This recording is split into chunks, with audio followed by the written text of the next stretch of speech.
Oke, ya dari kami jadi nanti kawan-kawan kalau ada yang masih mau tertinggal itu masih mau lihat lagi bisa kembali ya.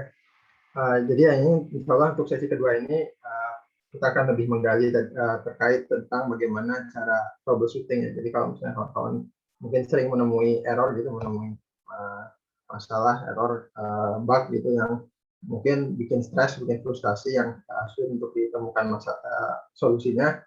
Ini mungkin insya Allah Pak Isman akan coba memberi beberapa tips gitu untuk mungkin bisa membantu kawan-kawan semua nanti ketika menemui masalahnya masing-masing. Oke, mungkin sebelum mulai, jadi biar kita foto bersama dulu, jadi nanti biar bisa fokus lebih langsung ke materi. Ya, maka buat kawan-kawan di on cam dulu. Kita mungkin siang-siang ngantuk, mungkin bisa cuci muka dulu. Siang panas, habis makan gitu enak sekali buat rebahan. Mungkin buat yang lagi rebahan duduk dulu bentar ya. Misalkan ada aja yang sambil rebahan dengerin webinar, dengerin kelas. Ya di on cam.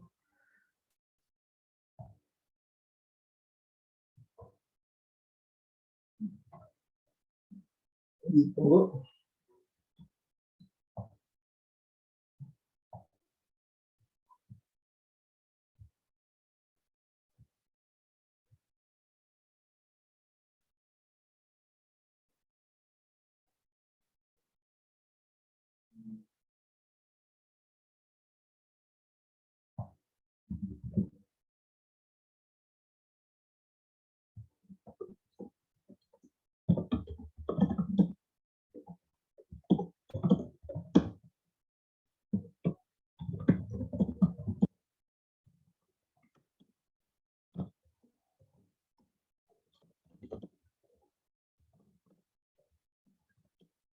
Ya, semua. Nah, mungkin yang lain masih ada yang lagi makan siang mungkin. Nggak apa.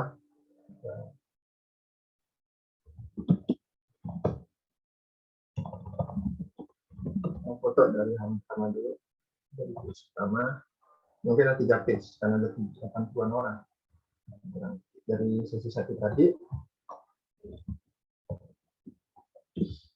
Oke, tampilkan wajah terbaiknya. Senyum. Yang halaman pertama dulu ya.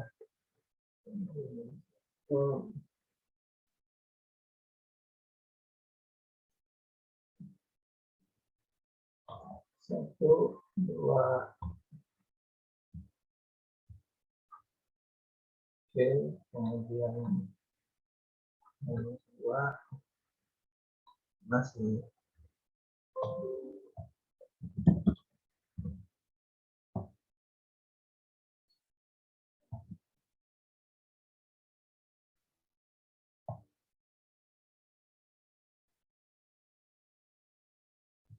Oke, 1, 2.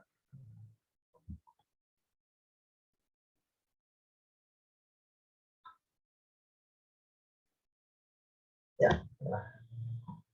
Oke, terima kasih buat kawan-kawan atas wajahnya ya.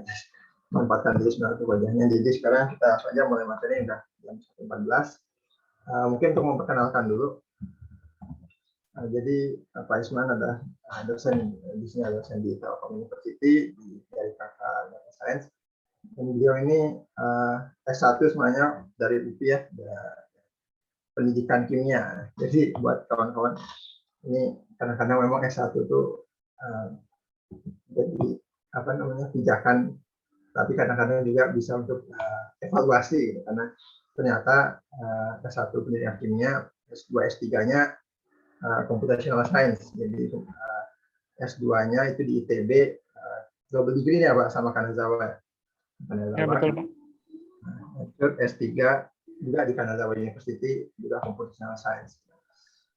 Ya, ini cukup seorang Pythonista sangat fans berat Python Pak. Jadi, mungkin nanti semoga bisa memberi beberapa tips yang bermanfaat ya Jadi langsung aja untuk perkenalannya seperti itu. Kawan-kawan mungkin nggak ada yang pernah bertemu beliau, gitu. Ada yang bahkan mungkin dengan beliau. Mungkin dimudahkan juga. Oke, sekarang langsung aja. Semoga Pak Isman. Nanti mungkin kawan-kawan kalau ada yang ingin ditanya di tengah-tengah, mungkin bisa langsung chat aja daripada depan chat aja. Nanti mungkin kalau ada waktu atau mungkin Pak Isman mau langsung jawab, nanti baca. Itu nggak masalah. Tapi yang penting kalau ada pertanyaan di tengah-tengah, langsung aja chat.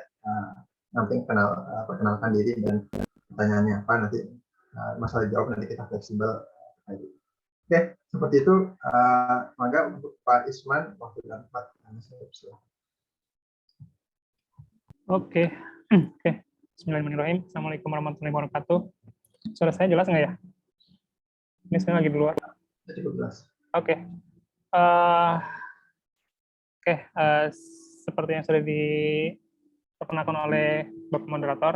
Jadi, saya Isma Kurniawan, saya dosen di Fakultas Informatika sejak tahun 2015 ya. Masih terbilang baru. Oke, sebenarnya saya sangat senang ya punya kesempatan untuk sharing ya dengan teman-teman mahasiswa ya terkait dengan di sini saya dan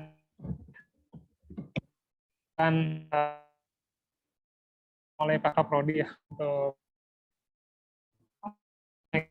jadi untuk troubleshooting itu pada dasarnya ya satu hal yang menarik ya kalau menurut saya ya. Jadi kalau kita punya code gitu ya dan sejak kita buat code sampai selesai kurang seru. Kenapa? Karena pada saat ada error sebenarnya itu ada pengetahuan baru gitu ya. Jadi terkaitnya gitu ya atau sintaks dan lain-lain gitu ya. Dan pada dasarnya sih secara prinsip setiap error itu bisa diselesaikan harusnya gitu ya. Adapun sumber penyelesaiannya dari mana itu bisa dari berbagai sumber gitu ya. Tapi pada dasarnya setiap error itu harusnya bisa diselesaikan gitu ya. Nah, itu yang saya rasakan sih. Sejauh ini sih saya belum, seingat saya ya, belum pernah menemukan error yang sama sekali tidak terselesaikan. Pasti ada solusinya baik dari sisi code maupun dari gitu ya. Lalu kalau evaluasi dari banyak mahasiswa bilang saya memang secara umum ya mungkin 80% memang dari sisi kemampuan coding sih sebenarnya udah cukup gitu ya. Cuma untuk implementasi untuk kasus spesifik itu memang perlu pengalaman ya dan perlu banyak experience ya, pengalaman dan perlu banyak berlatih ya gitu ya. Dan kalau kita ingin paham suatu bahasa pemrograman memang bagusnya kita terapkan langsung ke real situation ya. Jadi kalau misalnya kalian sudah punya kasus TA memang sangat baik ya kalian memperdalam bahasa pemrograman tersebut gitu ya dengan menerapkannya di kasus atau topik TA masing-masing gitu ya. Oke, saya akan share screen ya.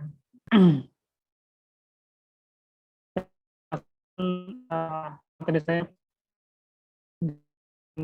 menggunakan notebook ya, kebetulan notebook. Jadi ya saya yakin kalian sudah cukup familiar ya dengan notebook gitu ya, Jupyter notebook karena kalau untuk saya sih dia convenience ya, cukup nyaman kita gunakan ya, karena kita bisa gunakan running code yang berbasis shell gitu ya, dan itu sangat membantu sih kalau menurut saya untuk debugging ya, troubleshooting gitu ya. Instead of kita bikin satu code di satu file terus kita compile seluruh file itu kalau menurut saya tidak terlalu efektif gitu ya. Jadi saran saya yang pertama sih ya untuk bisa coding yang efektif sih kalau misalnya lebih prefer saya pakai notebook gitu ya. Kenapa? Karena pada saat error tuh kita bisa fokus ke bagian tertentu gitu ya. Jadi kalau misalnya kita punya satu code lalu kita compile misalnya langsung pakai Python terminal misalnya, itu kayaknya agak susah gitu ya. Misalnya agak susah untuk tracking mana misalnya bagaimana yang bermasalah gitu ya. Sebenarnya versi cloud-nya ya kita bisa collab gitu ya. Tapi kalau saya sih masih lebih prefer pakai notebook karena kita tidak bergantung pada akses internet gitu ya. Cuma memang kita harus paham terkait dengan modul gitu ya. Jadi bagaimana kita menginstal modul gitu ya. Di luar modul yang standar ya. Karena ada NumPy, Pandas itu biasanya standar. Tapi biasanya ada promo modul yang memang dia tidak tersedia secara default. Jadi kita harus install manual. Jadi kita bisa pakai pipe gitu ya atau bisa pakai package manager semacam Anaconda dan lain-lain. Oke, di sini saya akan jelaskan dua hal utama sebenarnya. Jadi saya akan jelaskan beberapa error yang sering muncul gitu ya.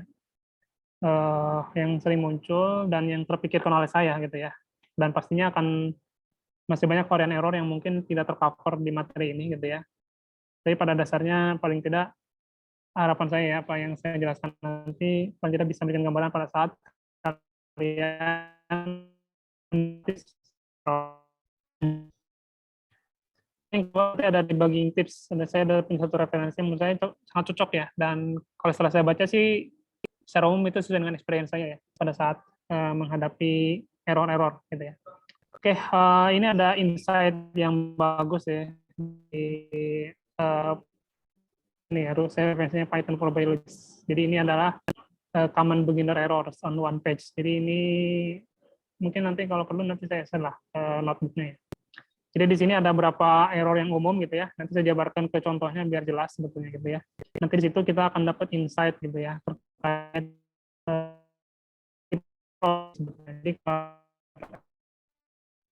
jadi secara aware juga sih masalah dia masuk gitu ya. Jadi, dengan banyaknya kita melihat berbagai yang mungkin ada gitu ya. Yang paling tidak kalian nanti akan dapat insight pada saat mungkin barangkali yang mendapat error yang mirip gitu ya, walaupun tidak sama persis mirip gitu ya. Oke, di sini ini kalau saya kreatif juga ini yang bikin gambar ya. Jadi ini pada saat my code isn't working gitu ya, yang kita bisa analisis gitu ya. Start here, lalu do you get error when you run the code? Jadi kita fokus ini sih. Sisanya mungkin saya jelaskan secara singkat gitu ya. Tapi nanti yang saya akan tunjukkan dengan contoh tuh yang bagian yes gitu ya. Jadi pada saat error keterangan errornya muncul gitu ya, paling tidak kita punya perkiraan ya, kira-kira apa yang harus kita lakukan gitu ya. Oke, sebenarnya listnya lebih banyak dari sini gitu ya. Ada yang error terkait memori dan lain-lain gitu ya. Tapi di sini saya fokus ke error yang memang sangat berkaitan dengan sintaks, code dan lain-lain gitu ya. Jadi kalau udah masalah memori sebenarnya dia kasusnya sudah lain gitu ya. Hitungan gitu ya, kesesuaian antara perhitungan dengan memori yang tersedia dan lain-lain. Gitu. Ada name error nanti ya, atribut error, syntax error, type error, indentation error, input output error. Ini value error. Atau kalau bahas sedikit, biasanya umum ditemukan pada saat kita menggunakan elemen di photo loops dan lain-lain gitu ya. Kalau ada pertanyaan di tengah penjelasan, saya persilakan ya, biar kita tidak harus menunggu di akhir sesi gitu ya. Oke, yang pertama kita bicara name error ya. Name error itu yang paling basic ya. Jadi sebenarnya saya sangat berharap ya kalian itu jangan capek-capek nanya ke dosen karena name error ini harusnya error yang secara otomatis kalian sudah bisa gitu ya. Jadi pada dasarnya name error itu variable, function, atau ini paling basic gitu ya. Ini kenapa error gitu ya? Ini kan variabel juga salah nulis gitu ya. Nah makanya biasanya sih kalau saya run itu ya pasti error gitu ya. Kenapa? Karena books di sini kan not defined ya, triple O. Makanya biasanya sih kalau kita pakai editor ya, bagusnya kita pakai tab biasanya ya. Jadi biasanya books pakai tab dia akan auto complete biasanya. Nah kalau kita pakai tab sih biasanya kita carikan penulisan. Jadi jangan sampai kita salah nulis, ya kita lama-lama berkutat dengan error, padahal sumbernya cuma salah penulisan variabel itu kan ya nggak efektif ya, nggak efektif. Oke, itu yang pertama ya. Jadi pastikan ya, ini pastikan. Biasanya ini solusinya itu ya, solusinya itu biasanya kita pakai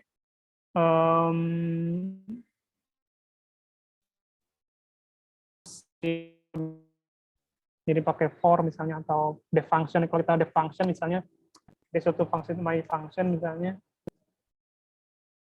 maka pada saat kita panggil bagusnya kita copy langsung di sini, meskipun ya gampang nulis my function, tapi untuk kita bisa fungsinya bisa dari editor ya, kalau tersedia gitu ya. Kalau tersedia. Ini yang paling basic pertama ya. Yang kedua, modul ini juga sama ya. Jadi bisa jadi kita lupa import modul gitu ya. Nah, modul ini bisa karena lupa import modul atau modulnya nggak ada gitu ya. Jadi misalnya kita, kalau saya run di sini ya, saya punya suatu list nilai gitu ya. Terus saya ingin hitung nilai teratanya ya, pakai NumPy. Jadi pas kita run, NumPy is not defined ya karena NumPy-nya belum diimport gitu ya. Jadi kalau kita import ya sederhana. Nah, ini juga kayak gini harusnya udah nggak ada masalah gitu ya. Kalau belum ada ya diinstal gitu ya, diinstal. Nah, pada saat install modul gitu ya, sebenarnya saya lebih prefer ya, kalian coba baca-baca ya terkait dengan environment gitu ya, Conda environment. Itu sih Conda environment. Conda in. Nah, jadi kalau untuk TA mungkin kalian kasusnya masih sederhana sih. Tapi kalau kalian udah masuk ke real project gitu ya, dan kalian projectnya misalnya udah banyak dan basisnya Python semua gitu ya, itu saya akan penting kalian menggunakan environment sendiri di Python. Ini sebenarnya isolated environment ya. Jadi kalau isolated environment itu kalian seolah punya satu lingkungan yang terisolasi gitu ya. Sehingga pada saat kita install suatu modul itu akan meminimalisir konflik ya, konflik dalam hal version gitu ya. Saya biasanya jelaskan itu ya di program saya yang basisnya Python. Jadi saya misalnya punya aplikasi A gitu ya, aplikasi A gitu ya. Terus aplikasi A itu misalnya butuh modul misalnya NumPy 2.3 misal gitu ya. Terus saya punya modul aplikasi B butuh NumPy 2.5. Ini kan konflik gitu ya. Jadi pas kita install 2.3 ya nanti aplikasi B nggak akan jalan gitu ya. Kalau kita install 2.5 aplikasi A tidak jalan, maka baiknya masing-masing aplikasi itu ditempatkan dalam environment yang berbeda sehingga kita bisa menginstal dua versi NumPy ini secara bersamaan gitu ya di dua environment berbeda dan itu masing-masing instalasi itu tidak akan menimbulkan konflik terhadap instalasi yang lain. Nah, itu penting ya. Nanti kalian ya kalau belum pernah coba baca-baca lah. Prinsipnya nggak terlalu sulit sebetulnya. Oke, lalu yang ketiga ya ini juga masih basic ya. Lupa mendefinisikan variabel ini basicnya. Jadi ini sebenarnya books kalau saya ini tinggal restart ya, restart clear output. Jadi oke, ini kalau saya run ini error karena for B in books gitu ya. Nah, ini harusnya tahu oh books ini belum definisikan gitu ya. Sehingga solusinya kita tinggal definisikan gitu ya. Nah, yang ini juga sama ya. Prinsipnya sih sebenarnya bagus kita pakai tab ya, auto complete gitu ya. Sehingga ya nggak mungkin books ini muncul kalau dia tidak merujuk ke variabel yang sebenarnya sudah didefinisikan, sudah define sebelumnya ya. Lalu scope, nah ini yang penting ya, scope. Kita harus paham scope ya. Jadi ada global, ada lokal scope gitu ya. Jadi kalau global, kalau lokal itu biasanya contohnya di dalam function. Untuk print nama buku gitu ya. Dia akan nge-print nama buku ini gitu ya. Maka kita harus ingat bahwa books ini ya, variabel books ini itu hanya berlaku di dalam function ini gitu ya. Sehingga ini levelnya lokal gitu ya, levelnya lokal. Nah, pada saat kita print books ini masih nggak ada masalah, kita manggil function gitu ya. Tapi kalau kita print jumlah anggota books ini akan jadi error. Kenapa? Karena kita memanggil variabel yang sebenarnya dia hanya berlaku di lokal. Gitu. Jadi kita harus aware ya terhadap scope dari variabel, apakah dia lokal atau global. Prinsipnya kalau dia di global, maka dia bisa dibaca di lokal. Jadi kalau misalnya saya simpan di sini, saya komen, terus simpan di sini, maka books ini bisa dibaca di dalam gitu ya. Karena ini kan global ya. Kalau udah global, di lokal juga bisa kebaca gitu ya. Tapi kalau dia di lokal, itu nggak bisa dibaca di global. Gitu. Jadi kita harus aware di situ ya. Harus aware terkait dengan scope dari suatu variabel. Kan error gitu ya, salah satunya adalah kita memanggil variabel yang memang dia di luar scope-nya, outside of the scope. Kalau saya run, dia akan error ya. Books-nya akan ke print ya, karena dia akan fungsi. Dia fungsi yang dia secara default akan mencari elemen of list, ya. Elemen of books list. Tapi books-nya sendiri dia lokal gitu ya. Jadi pada kita print len books, jumlah anggota dari books, maka dia akan error karena books-nya sendiri adalah scope-nya di lokal, sedangkan kita panggil di global, gitu ya. Lalu yang terakhir, yang kelima ya. Kelima itu ini potensi yang berpotensi untuk menyebabkan name error itu adalah kita memanggil fungsi sebelum it's defined, sebelum didefinisikan. Makanya biasanya sih kalau saya fungsi itu selalu di atas gitu ya. Fungsinya selalu di atas dan dia biasanya disimpan di sel yang tersendiri gitu ya, di sel tersendiri. Nah, itu untuk meminimalisir kemungkinan gitu ya, error dikarenakan penyebab ini gitu ya. Jadi memang idealnya kita simpan di awal-awal di sini biasanya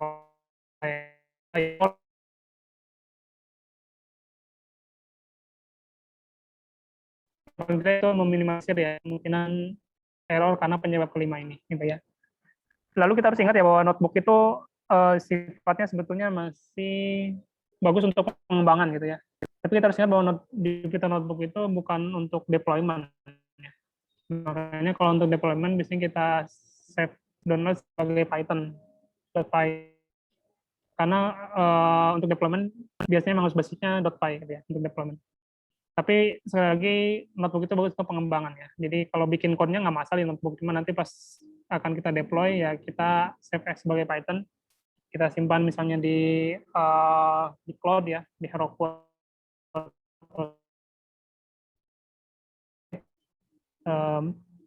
engine ya. Lalu yang keenam, ini terkait dengan string ya, ini juga base, ini juga klasik ya. Jadi kalau misalnya ini error ya, ini juga error. Nah, membaca error ya, saya lupa ngejelasinnya. Jadi kalau menurut saya sih error di Python itu udah bagus ya, dia sangat informatif gitu ya. Jadi pada sekali mendapati error ya bacanya errornya apa gitu ya. Pertama sih yang harus identifikasi itu posisinya gitu ya. Jadi kalau kalian punya satu sel itu misalnya ada 10 chord gitu ya. Nah, Python itu akan ngasih tahu dia errornya di line keberapa. Sehingga kita bisa fokus, oh berarti dia error mulai di sini ya. Nah, lalu dia akan ngasih tahu ya, print books text zero position algorithm di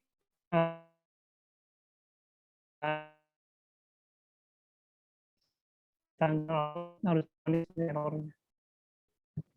Oke, errornya ini not defined ya. Ini masih error gitu ya. Kenapa? Karena kita manggil print books pada saat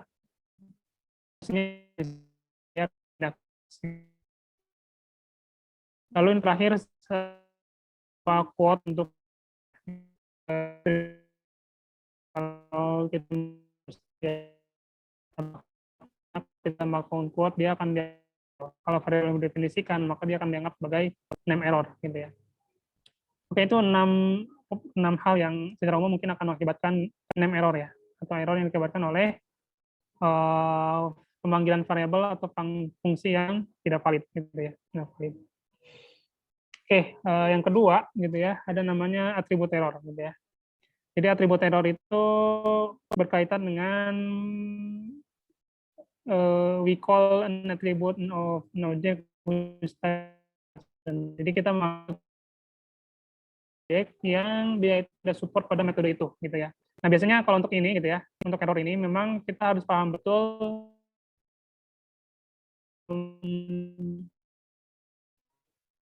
ya, paham betul data tertentu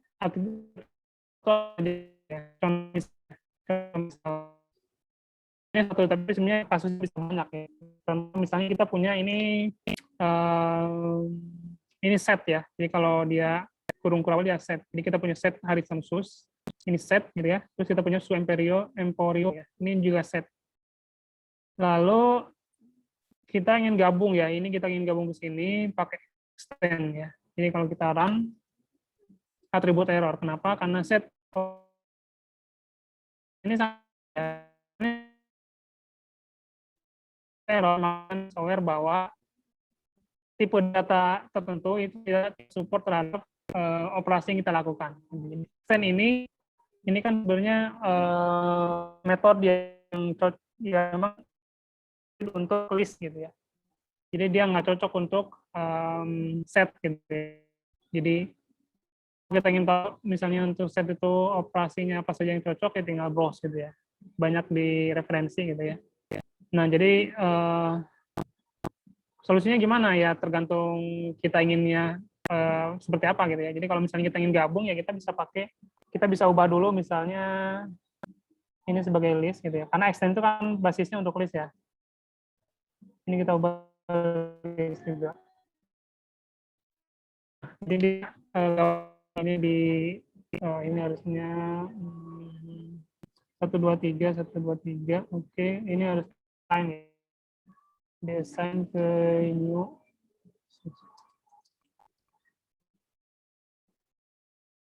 Oke, ini berarti gini. Sorry.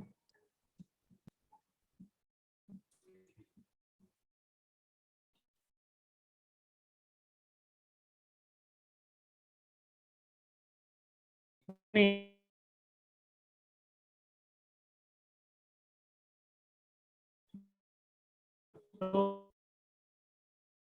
oke. Jadi kalau di sini ini nggak berhasil ya. Kayaknya nggak berhasil. Ini Nike Air Force 107, Nike Adidas Gazelle tuh yang ini. Oke. Jadi kenapa ini nggak berhasil gitu ya? Ini udah error ya. Ini nggak ada errornya tapi salah gitu. Ini menarik ya. Jadi ini pas berarti ya. Ini pas. Jadi error itu tidak selalu muncul gitu ya. Error tidak selalu muncul keterangan error sih gitu ya. Ada kemungkinan suatu operasi dilakukan tapi hasilnya tidak sesuai dengan kita inginkan gitu ya. Nah, itu lebih sering terjadi sebenarnya ya dibandingkan error. Jadi kalau berdasarkan pengalaman saya ya, ngebimbing mahasiswa itu lebih sering kasus di mana secara kode itu kita expect ya, nggak sesuai dengan yang kita ekspektasikan gitu ya. Nah, biasanya itu memang perlu pengetahuan agak dalam ya, terkait dengan tipe data gitu ya, operasi dan lain-lain gitu ya. Kalau saya sih sebetulnya kalau kayak gini kan sebenarnya kita bisa buat dia sebagai list gitu ya. Jadi kalau kita buat dia sebagai list, lalu biasakan ya. Ini sebenarnya nanti di tips juga ada sih, tapi ya saya jelaskan di sini sambil jalan ini ya. Biarkan kita itu ngecek per proses ya. Jadi jangan misalnya kita punya 5 proses, kita beresin code-nya semuanya, terus kita jalankan, itu tidak terlalu efektif ya gitu. Kenapa? Karena pas errornya kita nggak tahu di mana salahnya di mana gitu ya, salahnya di mana. Jadi bagusnya sih small change ya. Setiap perubahan script yang kecil terus kita konfirmasi bahwa perubahan itu benar gitu ya. Jadi step by step-nya di situ gitu ya. Jadi oke, kita buat perubahan sedikit gitu ya. Nah, kita harus konfirmasi perubahan itu benar nggak gitu ya. Kalau tidak ada error, dia sesuai dengan kita inginkan nggak gitu ya. Jadi misalnya gini, saya ubah dia ke list ya. Kita harus cek dulu. Pertama misalnya kita print. Oke, dia udah jadi list kan tanda ini ya. Kalau list kan kurung ini siku ya. Kalau ini kurung. Oke. Terus kalau kalian ingin lebih yakin, cek juga type-nya misalnya. Oke, type-nya udah bener list gitu ya. Kalau ini gimana gitu ya. Oke, berarti yang ini dua-duanya udah dapat list gitu ya. Terus kalau kita gabung list kan kita bisa pakai misalnya um, size-nya hitung. Kalau kalau extend ya ini sebenarnya ini gitu ya. Oke, ini extend ya, extend. Ini append dengan semua list. Oke. Nah, jadi di sini kita sudah confirm ya, kita sudah berhasil menggabungkan ini. Gitu. Terus kalau kita ingin dia dalam set, ya kita ubah lagi jadi dari set gitu kan. Ini set. Oke. Ini 1, 3, 4, 5, 1. Jadi ada yang sama ya, ini ya, Nike Air Max Plus. Jadi perbedaan utama dan list kan kalau set itu unit ya. Jadi kalau list itu semua anggota itu akan di-print ya, akan dijadikan anggotanya. Kalau set itu dia akan otomatis mengeliminir elemen yang sama ya, sehingga nanti yang muncul di set itu cuma yang unik gitu ya. Nah biasanya ya mungkin ada metode lain ya, masing-masing sebenarnya punya.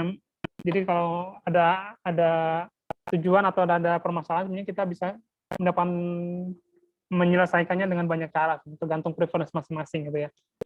Jadi kalau ingin gabung dengan ini, ya mungkin banyak cara ya. Kalau cara yang terpikirkan sama saya sih sederhana aja. Ini jadi list, gabung. Kalau kita outputnya masih dalam set gitu ya, kita tinggal gabungkan ya. Atau sebetulnya kalau di set sendiri sih ada namanya, ada beberapa operasi ya. Ada union dan lain-lain gitu ya. ya ada selisih, ada selisih ya, ini bisa digabung gitu ya. Ini bisa digabung kalau dalam set. Cuma ya preference ya. Karena kebetulan saya nggak terlalu banyak sering main di set gitu ya. Jadi nggak langsung hafal ya set itu apa aja gitu ya. Kalau list kan sering, kalau saya sering pakai, sehingga saya agak lumayan familiar ya dengan metode-metode di list gitu ya. Makanya saya ubah dulu ke list gitu ya. Tapi kalau kalian lebih banyak main di set ya mungkin bisa pakai Union ya, kalau nggak salah Union. Gitu ya. Coba aja ya. Ya, kalau salah tinggal browsing aja sih sebetulnya ya. Jadi kalau misalnya Union ya, bisa nggak? Ini bisa ngecek pakai tab-tab ya. Jadi misalnya tinggal ini tab, ada nggak? Oh, ada, berarti harusnya ada ya. Oke. Bisa nggak? Oke, ini juga bisa ya. Tapi ini masih 3 ya. Adidas Gazelle, yang belum ada hasil Adidas Superstar gitu ya. Oke. Berarti ini masih ada sesuatu ya. Ini harus dicek dulu. Harus dicek dulu. Ya. Oke, itu ya. Jadi ini contohnya satu, tapi banyak gitu ya, ada banyak. Contohnya misalnya kalau kita punya string misalnya gitu ya. Misalnya kita punya string. Misalnya my string. Hello world. Oke. Nah, maka nanti konsekuensi dia jadi string gitu ya, maka dia akan bisa diimplementasikan ya, atau diterapkan ya, atau diimplementasikan metode yang string, misalnya split gitu ya, split gitu ya. Nah, split ini adalah metode yang memang dedicated untuk gitu ya. Kalau kita terapkan di data integer atau float itu pasti error gitu ya. Jadi kalau misalnya ini misalnya, nah itu ya, atribut error gitu ya. Atribut error, pada saat atribut error muncul gitu ya, kalian harus aware terhadap kesesuaian atau metode dengan tipe data gitu ya. Jadi jangan sampai misalnya metode yang memang spesifik untuk string gitu ya diterapkan untuk integer ya. Terus kalau kalian ingin tahu misalnya string itu apa aja, apa sih? Nah, kalian browsing aja misalnya string method gitu ya. Python gitu. Maka harusnya dia keluar ya. Kita dapat harusnya ya. Ini ya Python string. Nah, ini metode-metode yang memang khusus untuk string. Misalnya kita ingin capitalize gitu ya. Atau ingin case fold atau lower gitu, ada lower ya. Lower ya, untuk lower case gitu ya. Replace dan lain-lain ini banyak. Jadi ini semuanya adalah metode yang kita bisa gunakan untuk tipe data yang string gitu ya. Dan tentu saja tidak bisa digunakan untuk tipe data yang selain string gitu ya. Begitupun untuk integer, float itu operasi ya. Gitu ya.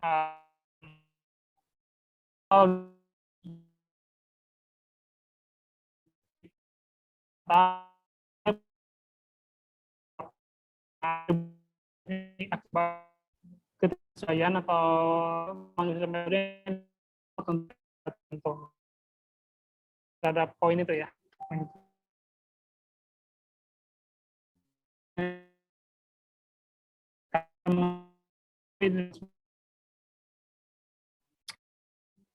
Lalu ini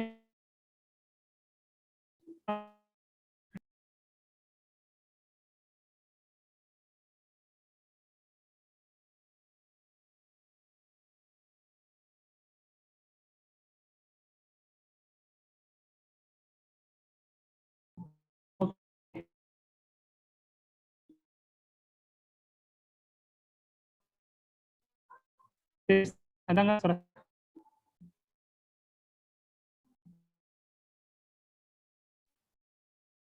Ini sepertinya semua mengalami gangguan masalah. Ini putus-putus. Putus-putus ya. Bentar, saya coba ganti koneksi internetnya. Ini kurang bagus. Tapi ini udah lancar lagi sih, Pak. Tadi aja beberapa. Oh, udah bisa. Nah. Tadi kayaknya keluar sebentar deh. Ya, kayaknya beberapa waktu sempat. Sekarang ya, udah lancar. Sekarang masih putus-putus nggak? Sekarang udah. Oh, oke. Oke, jadi untuk yang syntax error itu paling banyak dikeluarkan oleh ketidaktelitian. Ini ketidaktelitian, jadi maka harus teliti gitu ya. Jadi jangan sampai ya kita tuh berlama-lama di syntax error dan name error gitu ya. Name error karena tidak teliti, syntax error karena tidak teliti. Kalau atribut error dimaafkan lah ya. Ini atribut error ya mesti dimaafkan. Karena kalau atribut error itu mungkin kita ada beberapa metode yang kita kurang paham, sehingga misalnya kita pakai metode untuk tipe data yang tidak sesuai. Tapi kalau syntax error, terus name error, kalau jangan sampai nanya pembimbing gitu ya. Ini karena biasanya karena tidak teliti gitu ya. Ini beberapa contoh sih, cuma 3, tapi sebenarnya banyak ya. Pertama misalnya lupa pakai quote atau double quote, ini kan penyebab utamanya biasanya karena tidak teliti gitu ya. Atau misalnya lupa pakai ini ya, kolon ya, kolon ini. Gitu. Ini juga karena teliti, atau lupa pakai bracket ya, open atau close bracket, ini teliti. Jadi yang ini itu praktis sebenarnya kalau menurut saya benar-benar karena kita tidak teliti gitu ya. Adapun pengetahuan terkait dengan sintaks sih kalau menurut saya harusnya untuk kalian sih harusnya sudah tidak masalah. Nanti memang didesain untuk syntax code yang sederhana gitu ya. Jadi kalau kalian pernah pakai C misalnya, kalian kan harusnya tahu bahwa pada kita misalnya panggil iterasi for itu kurung awalnya harus berapa gitu ya. Saya juga udah lupa, tapi saya juga pernah pakai gitu ya. Makanya pada saat saya migrasi dari C ke Python itu terasa coding itu jadi lebih mudah gitu ya, karena kita tidak lagi dipusingkan oleh kurung kurawal yang harus konsisten jumlahnya dan lain-lain gitu ya. Cuma tetap ya, untuk hal yang seperti ini memang kita harus konsisten ya, harus teliti juga gitu ya. Sebenarnya untuk quote itu sebenarnya harusnya sih nggak ada masalah ya, karena kalau di notebook ya atau di modern editor sekarang itu harusnya dia bisa otomatis. Jadi misalnya kalau kita quote sih harusnya dia langsung, kalau misalnya kita takut tengah-tengah itu beda cerita gitu ya. Kalau ini mungkin ya, kalau ini mungkin sih. Tapi sebenarnya kalau di editor yang penambahan kolon ya, tapi saya lupa ya. Tapi saya pernah pakai gitu ya, kalau nggak salah. Jadi pada saat kita bikin syntax untuk interaksi, misalnya dia akan otomatis mendapatkan kolon gitu ya. Kalau bracket pun harusnya nggak ada masalah, karena kalau untuk yang modern editor juga harusnya dia udah otomatis tambahan melengkapi gitu ya. Jadi kalau kalau misalnya kalian error di syntax itu ya karena kalian memang melakukan perubahan ya terhadap defaultnya, misalnya menambahkan string tambahan gitu ya, atau misalnya melakukan editing ya terhadap yang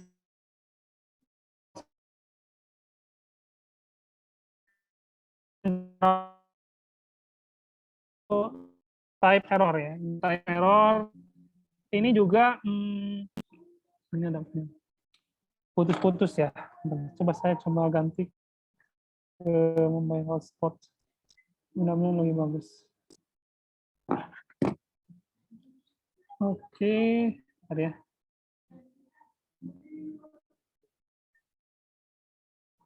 Kalau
sambil menunggu Pak Isman mengganti internet, gimana kalau ada yang mau ditanyakan langsung chat aja ya.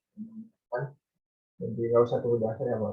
Oke, saya udah ada belum ya? Gimana, Pak Isman? Udah, udah. Oke, ya mohon maaf ini kayaknya jaringan di sini kurang bagus ya. Meskipun di hotel ini jaringannya kurang bagus. Oke, tadi kita sampai sini ya, syntax error. Jadi ya syntax error itu, type error, sorry. Kalau type error itu ada berapa kesalahan sebetulnya. Tapi kalau misalnya ini masih basic ya, basic error sih kalau type error. Jadi yang pertama misalnya kita melakukan suatu operasi untuk tipe data yang tidak suitable ya, tidak cocok. Misalnya kita punya string, kita punya integer, lalu kita tambahkan. Misalnya ini kan kita mengoperasikan yang data yang secara tipe tidak cocok gitu ya. Atau indeks, nah ini yang sebenarnya banyak ya kalau indeks. Kalau yang ini sebenarnya pasti salah sih, maksudnya ini harusnya nggak terjadi ya. Kita memanggil indeks tertulis dengan string ini kan pastinya nggak bisa gitu ya. Atau misalnya kita memanggil, nah ini sebenarnya mungkin lumayan banyak bisa bermasalah sih pada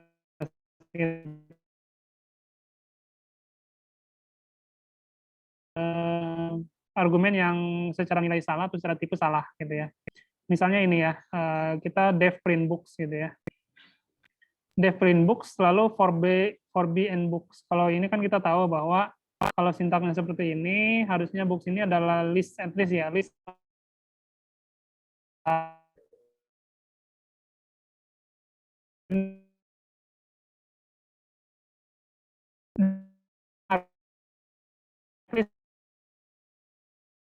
gitu. Nah, lalu di sini kita panggil. Ya, Oh iya, saya share Pak Isman, belum saya screen Pak Isman. Tadi kan sempat. Oke. Ini karena sering putus-putus sendiri ini. Jadi harusnya saya sih ngisi di rumah sih, tapi kebetulan ada acara di luar, jadi iya. Ya. Nah, jadi ini yang paling sering terjadi sih. Jadi kita memanggil function, tapi kita pakai argumen yang secara nilai atau secara tipe tidak cocok gitu ya. Nah, makanya biasanya kalau kita bikin fungsi atau apapun ya, itu baiknya dikasih keterangan, misalnya books itu ya. Books itu misalnya menunjukkan apa gitu ya, tipe datanya apa gitu ya. Misalnya books should be a list. Jadi komen-komen kayak gini tuh tampak sederhana gitu ya, tapi penting gitu ya, terutama kalau code-nya kalian sudah panjang gitu ya. Jadi kalau misalnya jangan terjebak oleh starting point yang tampak sederhana gitu ya. Jadi ya saya sering nemu mahasiswa saya ya, awal bimbingan ya code-nya masih berapa baris gitu ya, menjelang sidang code-nya udah lebih dari 100 baris gitu ya, akhirnya kadang pusing sendiri gitu ya. Makanya biasanya biasakan ya, pada saat kita mendefinisikan parameter gitu ya, atau membuat suatu function itu kasih keterangan gitu ya. Keuntungannya apa? Keuntungannya nanti pada saat kalian akan mereview kembali gitu ya, code itu kan gampang ngertinya gitu ya, karena belum tentu 3 bulan ke depan kalian paham apa yang kalian tulis misalnya pada saat hari ini gitu ya, belum tentu ngerti gitu ya, apalagi kalau code-nya udah banyak gitu. Ini maksudnya apa ya gitu ya, apalagi kalau kalian ngasih nama variabel itu ngasal gitu ya, nah itu udah susah. Jadi at least nama variabel itu sesuai dengan artinya gitu ya, dan kalau mau lebih bagus ya dikasih keterangan ya, ini maksudnya apa, tipe datanya apa, itu lebih bagus lagi gitu ya. Nah, itu biasanya kita bisa lakukan untuk menghindari kesalahan ini gitu ya. Jangan sampai kita manggil misalnya di sini harusnya list, kita masukkan integer ya, sehingga dia pasti error gitu ya. Dia pasti error. Kenapa? Karena type error ya. Kenapa? Karena tidak cocok gitu ya. Karena tidak cocok. Maka salah satu triknya ya, kita biasakan buat komen gitu ya. Biasanya kita buat.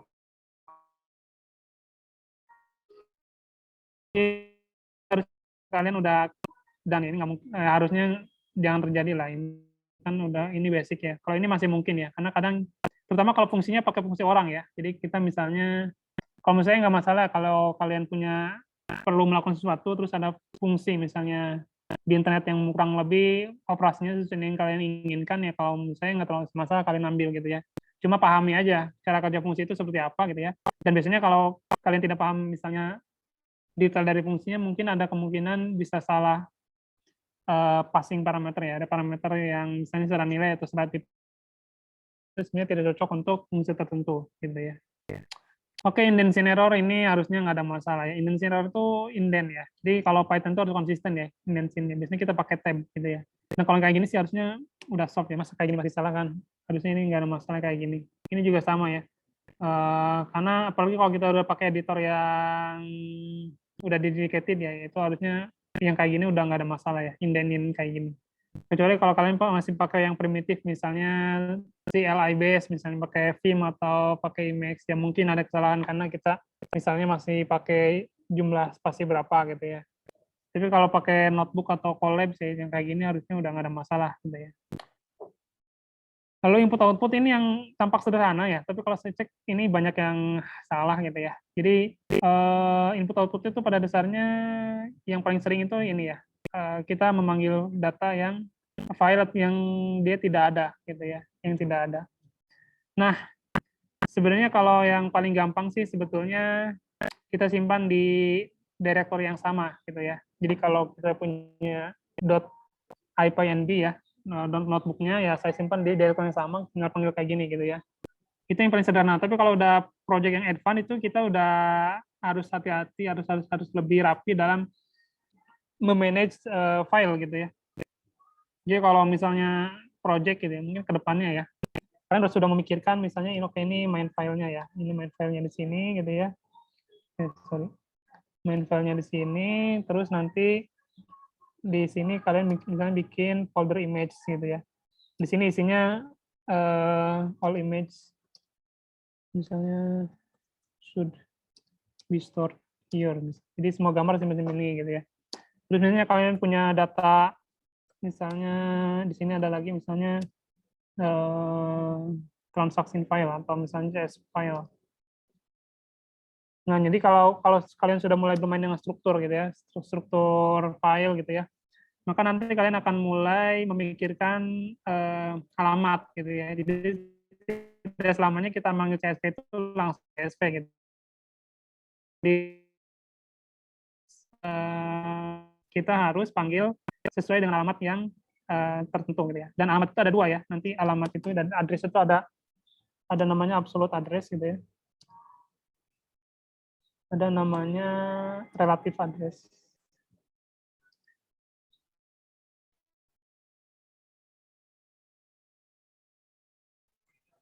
Jadi kalau absolute path itu saya nggak tahu kalau di Windows ya. Kalau di Linux atau di ini kalian tinggal pwd namanya, pwd.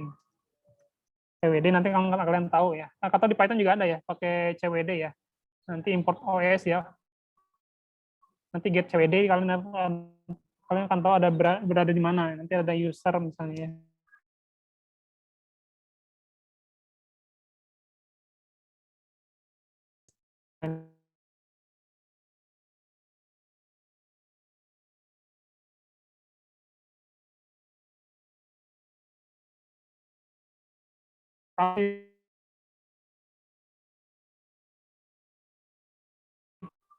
Bahwa atau alamat file yang kita simpan itu memang akan dikenali oleh si sistem. Misalnya kalian upload di Heroku ya, kalian harus tahu posisi nanti si file itu di Heroku itu di mana gitu ya. Jadi harus dipastikan gitu ya. Relative path itu biasanya relatif gitu ya. Jadi kalau kalian pernah belajar ya, misalnya Basecamp yang sederhana gitu ya. Jadi di sini titik itu di sini ya, di sini gitu ya. Kalau kalian ingin mundur ke belakang gitu ya, kalau misalnya kalian di sini ya, terus kalian ingin manggil gambar kan harus biasanya bisa langsung image ya, image terus nama gambarnya ya, image name file. Tapi misalnya kalau image-nya ada di belakang misalnya ya, misalnya strukturnya itu ini image gitu ya, terus ini misalnya code, terus di dalamnya ada main file gitu ya, ini, maka kalian kan seolah-olah harus mundur ke belakang ya. Kalau di directory kan kita apa ya istilahnya ya, dulu ke directory.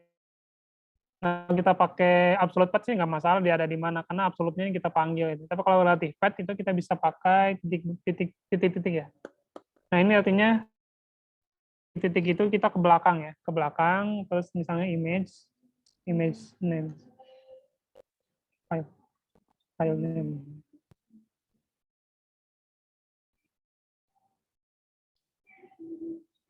Oke, jadi itu ya.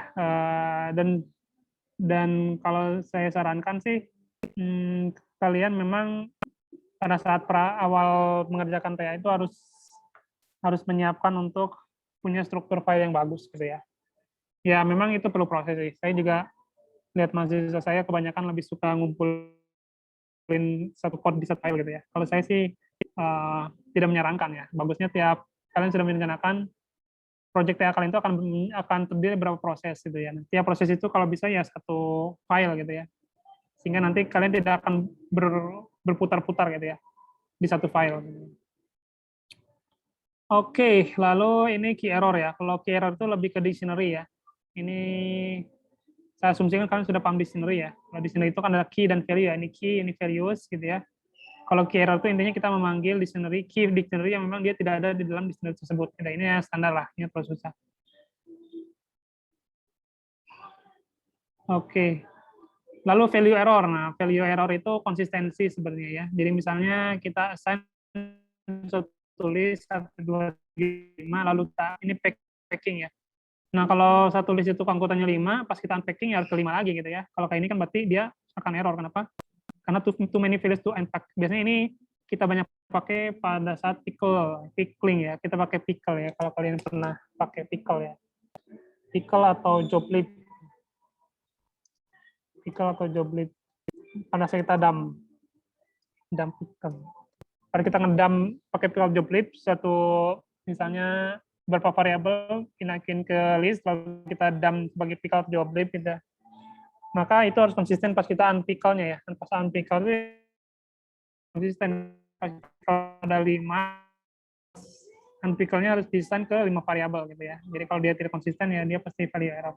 Dan yang kalau kayak gini kan sederhananya ya logiknya.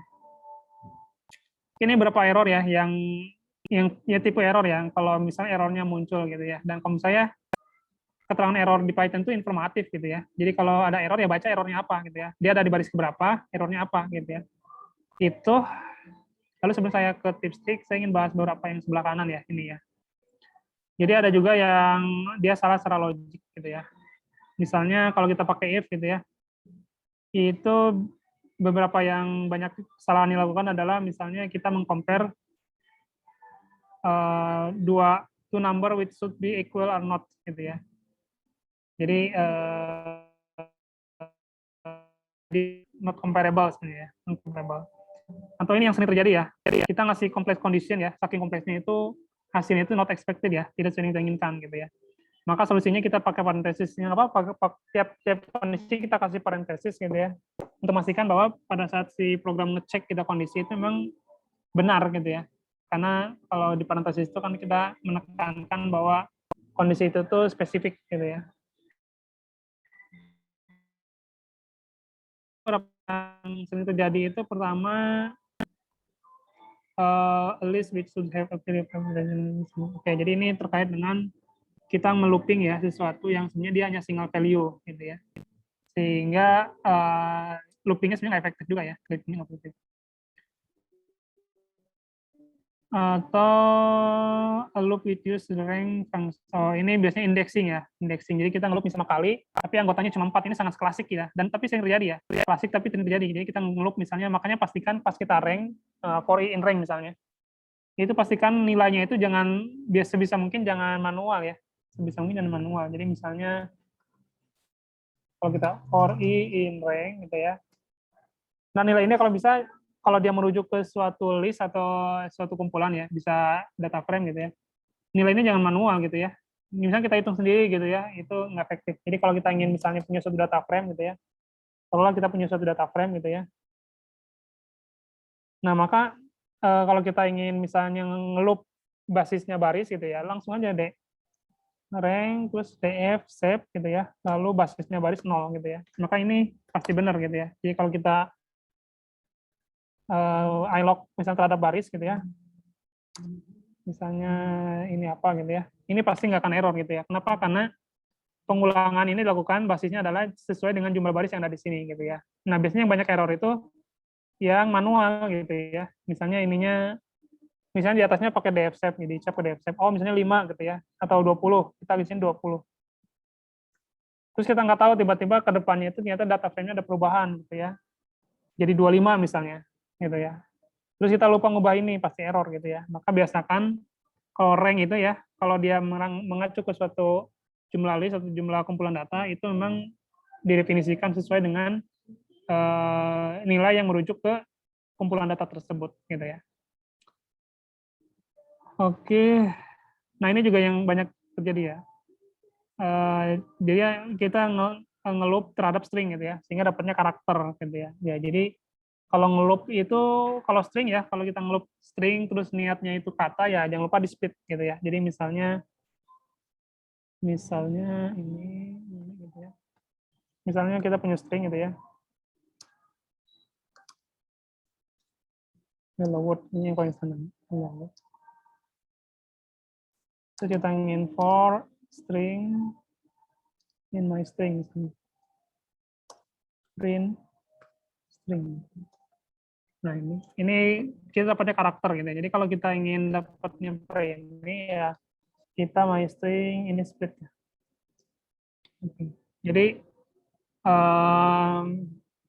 ya sesuai kebutuhan sih, sesuai kebutuhan gitu ya. Tapi kalau kalian mainnya di string ya, memang yang kayak gini tuh harus udah basic ya. Split, kapan kita nge-split, kapan kita gabung lagi gitu ya. Gimana kita ngebuang punctuation, gimana kita buat lowercase, kita ngedeteksi kalimat gitu ya. Dan untuk string ini sebenarnya banyak manfaatnya. Misalnya kita ingin filter dokumen gitu ya. Ya, yang terasa sama saya ya gitu ya. Kalau filter dokumen itu knowledge di string itu harus lumayan ya. Misalnya kita ingin ada banyak entry, kita ingin entry institusi tertentu, itu kan mainnya di string gitu ya. Oke. Tapi dapatnya masih lain. Bisa jadi kesalahannya di open sama close file-nya ya. Open sama close file. Oke, dan lain-lain ini sebenarnya banyak yang terlalu spesifik ya. Misalnya regex ini udah banyak teks sih. Ini. Oke, lalu jam 2 ya. Jam lah. Ini 1 jam lagi sih sebenarnya. Tapi nanti saya pengen banyak diskusi sebenarnya. Oke, terakhir saya ingin diskusi sharing beberapa hal ya terkait dengan ini ada referensinya menurut saya bagus sih. Saya baca sih memang sesuai dengan untuk beberapa poin banyak yang sesuai dengan yang saya rasakan gitu ya. Bagaimana kita debugging tips untuk beginner gitu ya. Pertama yang printing style ini penting ya, yang saya katakan tadi ya. Meskipun di real programnya itu kita nggak perlu ngeprint gitu ya, tapi sebenarnya ada baiknya setiap variabel itu kita print ya. Misalnya kita berdefinisikan variabel A gitu ya, dan dia terlibat dalam misalnya perhitungan literasi gitu ya. Ya kalau kita ingin yakin ya kita print gitu ya. Jadi on every single line of code ya, you should have send of what a variable value are. Jadi kita harus di setiap single line itu kita harus memastikan bahwa misalnya operasi gitu ya atau jenisnya pemanggilan fungsi itu menghasilkan nilai yang memang diharapkan gitu ya. Diharapkan. Oke. Sometimes it's helpful to print a fixed string right before you print a variable. Jadi misalnya kita punya iterasi gitu ya, for i in rank misalnya 20 misalnya. Ini sederhana gitu ya. Nah di 20 ini kan kadang kita nggak tahu, misalnya kita punya operasi lah, apa ya, misalnya my var bla bla bla bla gitu ya, kita punya operasi. Nah kita jalankan ternyata error gitu ya, terus kita tanya di mana errornya gitu ya. Nah paling gampang gitu ya, ya udah kita print aja print i gitu ya. Nah dengan print ini kita akan tahu gitu ya, error tuh di iterasi keberapa gitu. Yang kayak gini kan sebenarnya di real program tuh nggak perlu ngapain kita tahu, tapi di program development ini jadi penting gitu ya, jadi penting. Kenapa? Karena ini kita akan tahu di iterasi keberapa dia salah dan kita bisa kira-kira menerkan apa ya, kenapa dia salah di situ gitu ya. Atau bisa juga kalau misalnya kita punya satu iterasi itu punya code yang banyak gitu ya, kita bisa trace gitu ya satu persatu. Misalnya saya biasanya gini ngeprint, misalnya oke gitu, ini kan sederhana ya, ngapain ngeprint gini, tapi ini sederhana untuk memastikan bahwa oke sampai tahap ini benar, oke sekarang saya pindahin di sini print oke gitu ya. Oke, oh tahap ini benar terus gitu sampai akhir. Jadi itu ya proses tracing ya, proses tracing. Jadi ngeprint itu tampak sederhana ya, tapi sebenarnya pada kita dapat error itu jadi penting gitu ya. Pertama untuk tahu posisi, terutama kalau code-nya banyak ya. Karena biasanya memang ya bagusnya nambah satu code kita cek, tapi ada kondisi di mana kita udah sampai segini itu ada perubahan yang lumayan signifikan dan kita harus ngecek segini code ini tuh kira-kira bener nggak gitu ya. Pas kita running ternyata error, ya kita harus ngetrace dari sekian banyak code itu kira-kira yang error itu yang mana gitu ya. Dan cara ngetrace itu sebenarnya yang memang based experience ya, kita harus banyak pengalaman gitu ya. Caranya banyak ya, kalau kita bisa print index, bisa print fixed string ya, untuk ngetrace di posisi mana dia errornya gitu ya. Lalu start with code that already works ini biasanya untuk code yang memang ada contohnya ya, gitu ya, ada contohnya. Jadi ya secara umum sih sebetulnya kalau menurut saya sih nggak masalah ya kalian misalnya adaptasi dari code tertentu gitu ya untuk dan misalnya diadaptasi dan diubah sesuai dengan kepentingan itu. Kalau untuk saya pribadi sih nggak masalah, sepanjang kalian paham gitu ya. Jadi kalaupun tidak dari scratch itu nggak masalah gitu ya. Tapi memang untuk bisa adaptasi untuk spesifik ke kasus kalian memang perlu banyak perubahan sih menurut saya harusnya gitu ya. Jadi kalian misalnya pakai CNN gitu ya kan banyak contoh code di internet untuk develop model, basic modelnya gitu ya. Tapi untuk mengatur biar CNN-nya misalnya spesifik atau cocok untuk dataset yang kalian punya kan memang perlu banyak adaptasi gitu ya. Jadi untuk menghindari ya meminimalisir error sebenarnya kita bisa start dari code yang memang sudah jalan gitu ya. Kita ambil dari internet, kita jalan code ini udah jalan gitu ya, kita adaptasi gitu ya. Tinggal nanti proses monitoring itu pas adaptasi gitu ya. Kita lakukan perubahan, kita cek error atau enggak gitu ya. Kalau enggak error berarti memang yang kita lakukan perubahan yang kita lakukan tuh secara umum masih on the track gitu ya. Oke, lalu ini, nah ini yang penting ya, run your code every time you make a small change, ini penting gitu ya. Jadi jangan numpuk di run setelah code-nya banyak gitu ya. Jadi ya nyicil ya sedikit-sedikit ya. Saya ingin tambahkan bagian ini gitu ya. Di run dulu. Di run itu sebenarnya memastikan bahwa secara sinsat ya benar gitu ya. Ya paling tidak kalian harus pastikan dua ya. Nggak ada error gitu ya. Kalau misalnya sih itu belum lengkap. Jadi kalian harus ngecek tuh minimal dua errornya, code-nya tidak error. Yang kedua, dia sesuai gitu ya. Sesuai dengan apa yang kita harapkan gitu ya. Caranya gimana? Caranya nomor satu, print fixed along gitu ya. Print pasti itu 5 variabel, print semuanya gitu ya. Print semuanya. Terus cek gitu ya. Kadang kita harus manual cek gitu ya. Harus manual cek. Ambil sampel lah gitu ya. Benar nggak sih gitu ya, hitung manual gitu ya. Loh, kok masih manual? Iya. Apalagi kalau perhitungan ya. Kadang kita manual aja untuk memastikan, karena kadang bisa jadi kita tidak teliti di bagian code tertentu gitu ya. Itu biasanya bisa ketahuannya di manual, gitu salah satunya. Gitu ya. Oke. Ini ada ya nanti kalau ada waktu ya, saya nanti share. Ada beberapa teknik ya sebenarnya untuk troubleshooting-nya. Jadi kita bisa buat code untuk ngecek gitu ya, ngecek suatu code benar atau enggak gitu ya. Oke, lalu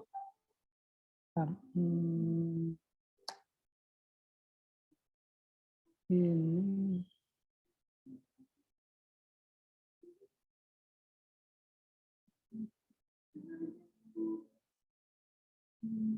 oke, bentar.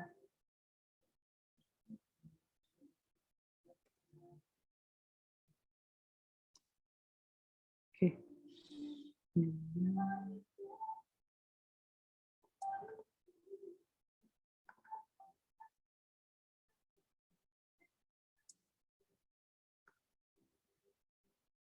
Oke, selanjutnya ini ya. Kita baca error message-nya gitu ya. Seperti yang saya jelaskan tadi bahwa pada dasarnya kalau saya lihat di oke, kalau saya lihat di keterangan error ya yang disediakan Python itu sebenarnya udah informatif ya menurut saya, sangat informatif gitu ya. Jadi ya kalian manfaatkan itu ya, manfaatkan.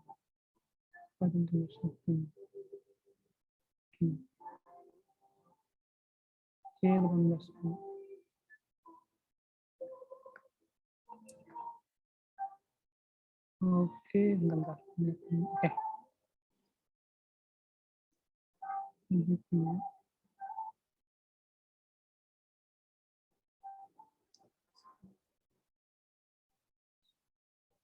Oke. Jadi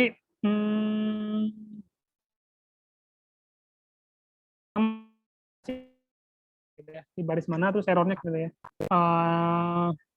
Solusinya biasanya kalian bisa terka sendiri gitu ya kalau errornya gampang.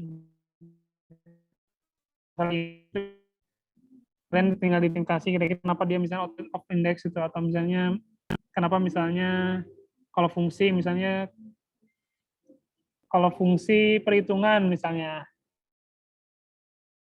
kalau misalnya mainnya di gitu ya, misalnya ada nanjo gitu, analisis, karena kalau perhitungannya udah kompleks gitu ya, kita benar-benar kita ngeprint per variabel gitu ya, sampai kita tahu oh ini nah, ya. Sekian line gitu ya. Nah itu harus di kita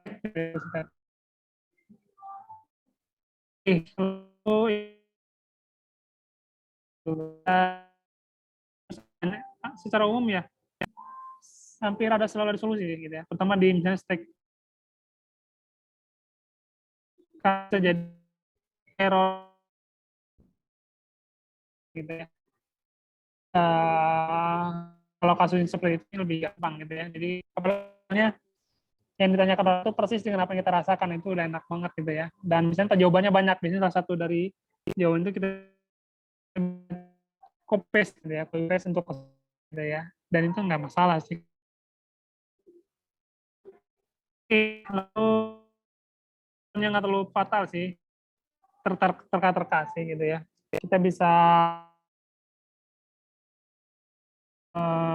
catatannya punya cukup ya untuk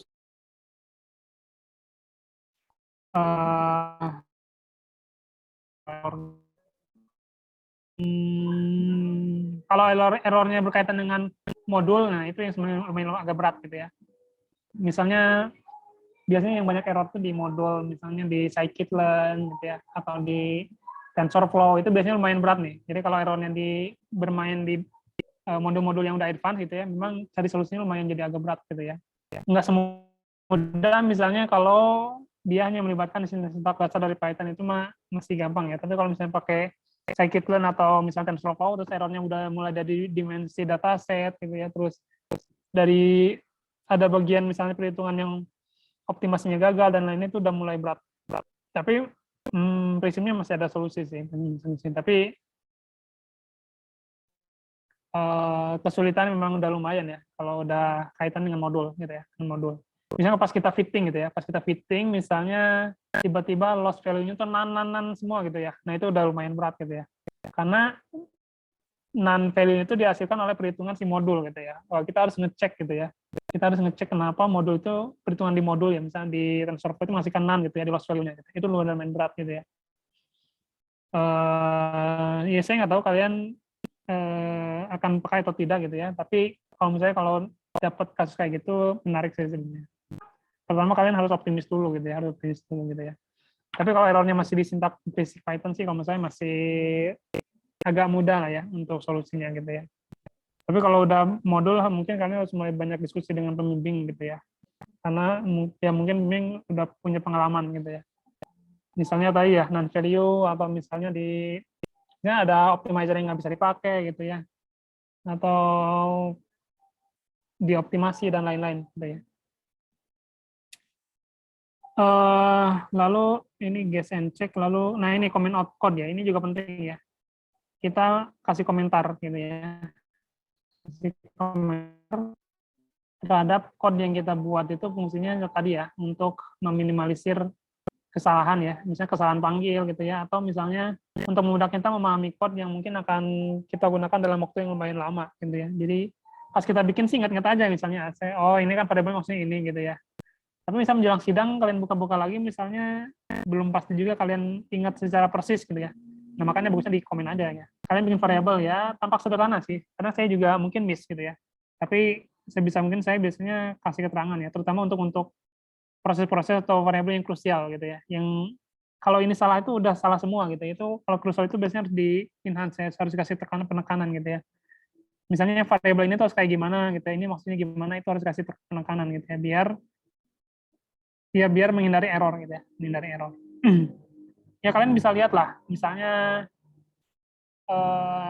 kalau kalian pernah bongkar scikit-learn ya, saya kebetulan beberapa kali bongkar scikit-learn ya. Saya pengen tahu biasanya gimana sih si programnya kerja gitu ya. Dan enaknya scikit-learn itu kan ya modul Python kan open source ya.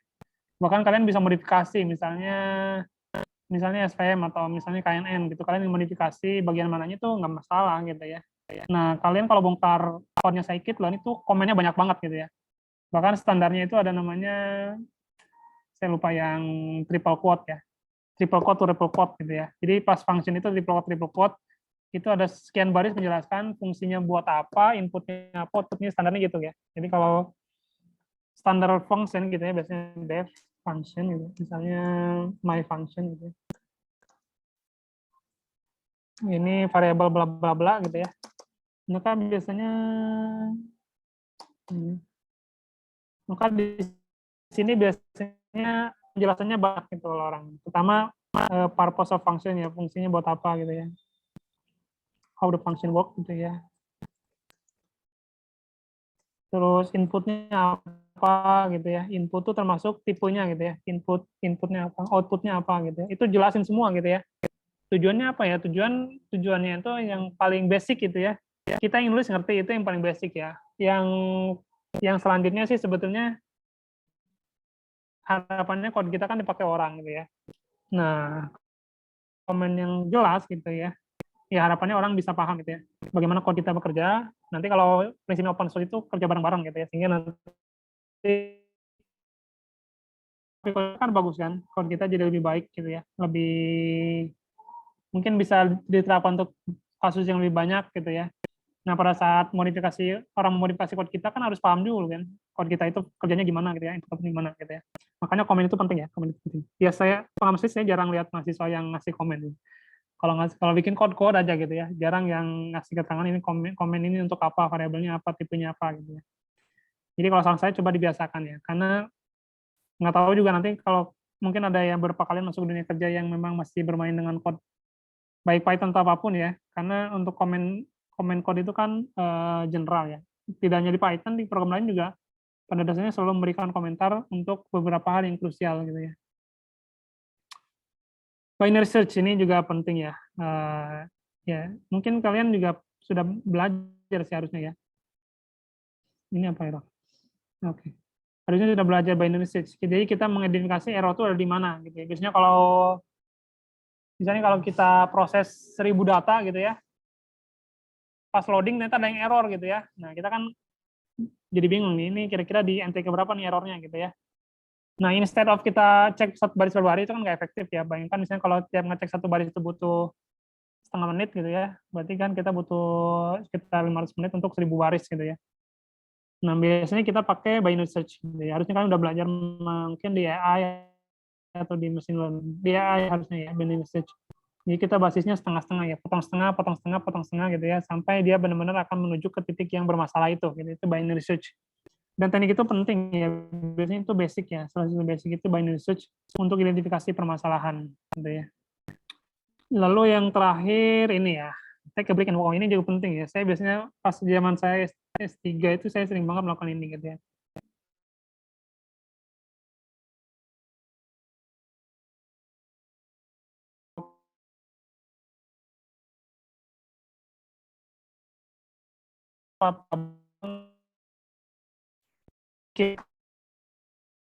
Ya, dan itu nggak masalah sih. Ya permasalahan ya.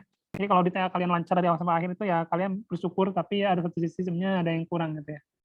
Jadi saya justru senang ya kalau ada mahasiswa lagi TA terus banyak masalah di code ya misalnya atau di program. Kenapa? Karena mereka makin belajar gitu ya. Makin belajar dan makin paham beberapa hal gitu ya. Dibandingkan misalnya lancar-lancar dari awal sampai akhir ya. Bikin code running kok nggak ada error terus ini gitu ya. Sampai kalian sidang misalnya nggak ada error ya. Ya secara proses mungkin kalian bersyukur ya. Tapi sebenarnya dari sisi ini sih kalau untuk saya pribadi agak kurang gitu ya. Karena error itu melengkapi ya. Jadi kalian bisa lebih paham gitu ya.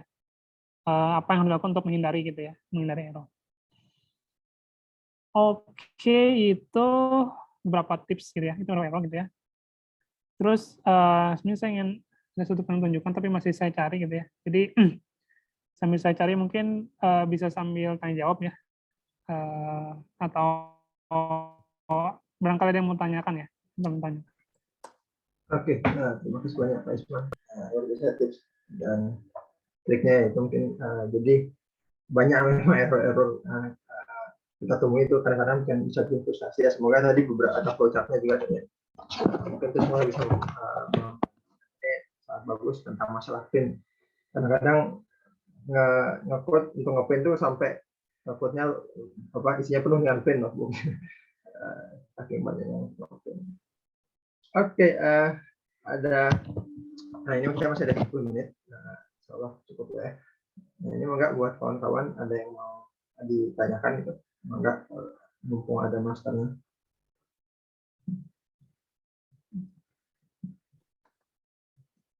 Nah, ini masih mikir-mikir.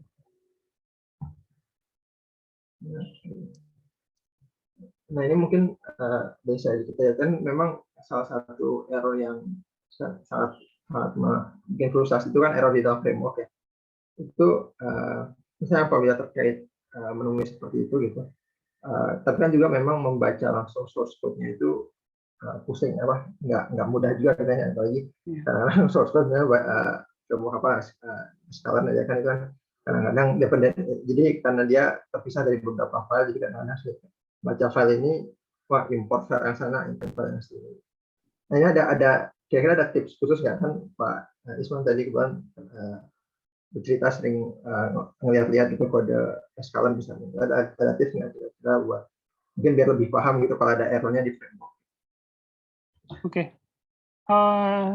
Sebenarnya pada saat kita pakai fungsi di modul tertentu, biasakan kita bacakan dokumentasi sih pertama. Jadi misalnya kalau saya misalnya pakai scikit-learn, misalnya saya pakai SFC misalnya, SFC scikit-learn. Ya kita baca dulu ini yang penting ya, pertama. Jadi kalau kita baca dokumentasi ini, biasanya kita lebih ngerti lah gitu ya cara dia bekerja. Meskipun di sini cuma ada code-nya juga, jadi kalau kita ketik source-nya, jadi dia akan nunjukin source code dia gitu ya. Jadi di internet juga kita bisa ngecek gitu ya. Jadi sebelum kesini mungkin kita baca dulu ini yang gampang gitu ya. Oke, parameternya ini ya, masing-masing ada parameter default-nya gitu ya. Dan kalau bisa kita baca sampai paham maksud dari parameter gitu ya. Karena nanti bisa jadi error itu karena kita ngasih nilai yang memang di luar atau yang tidak sesuai dengan parameter itu gitu ya. Dan lebih efektif juga, misalnya kita pakai SFC, support vector classifier, terus pakai kernelnya misalnya linear gitu ya. Nah, kalau kita linear gitu, kita harus tahu bahwa kalau kita ngeset degree itu sebenarnya dia nggak ngaruh ke linear gitu. Jangan sampai kita bermain-main degree untuk karena linear itu kan wasting time ya. Maksudnya kita bermain dengan parameter yang sebenarnya dia tidak berpengaruh untuk kernel tertentu gitu ya. Terus kita bisa tahu gini ya. Pertama yang kita harus tahu itu parameter, terus yang harus kita tahu adalah atribut yang nanti kita bisa perintah apa aja gitu ya. Terus biasanya ada contohnya. Nah, biasanya kalau kita udah lihat kalau kayak gini, ini akan meminimalisir error pada saat kita pakai fungsi ini ya, fungsi dari modul ini ya, SFC gitu ya. Itu lalu ini metode yang kita bisa pakai ya. Fit mungkin kita tahunya fit ya, padahal mungkin ada beberapa yang kita bisa lihat, misalnya get param, kita bisa dapat parameter yang full parameter ya, list parameter yang dipakai di ini, terus predik ini udah standar ya, gitu ya. Bisa juga predik low probable gitu ya. Ada berapa gitu ya.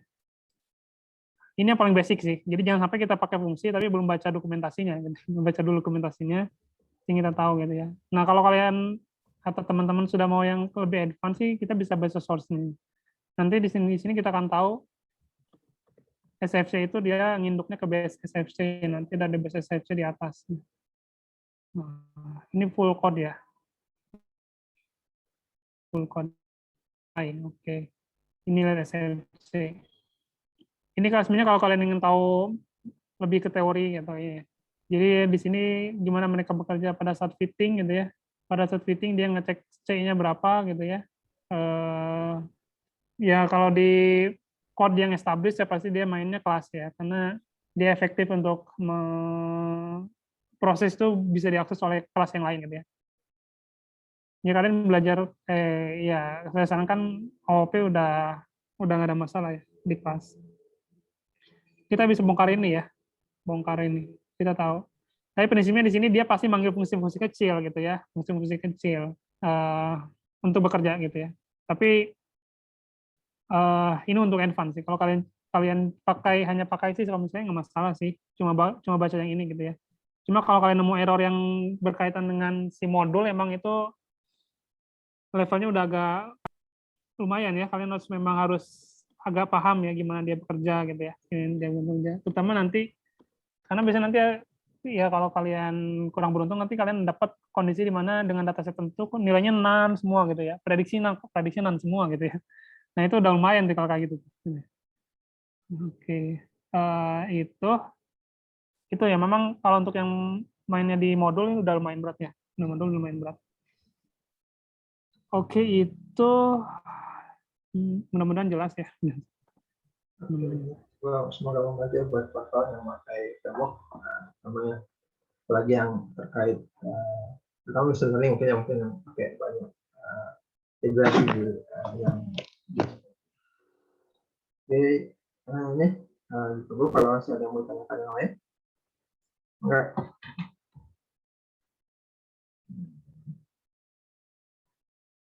Setelah coding.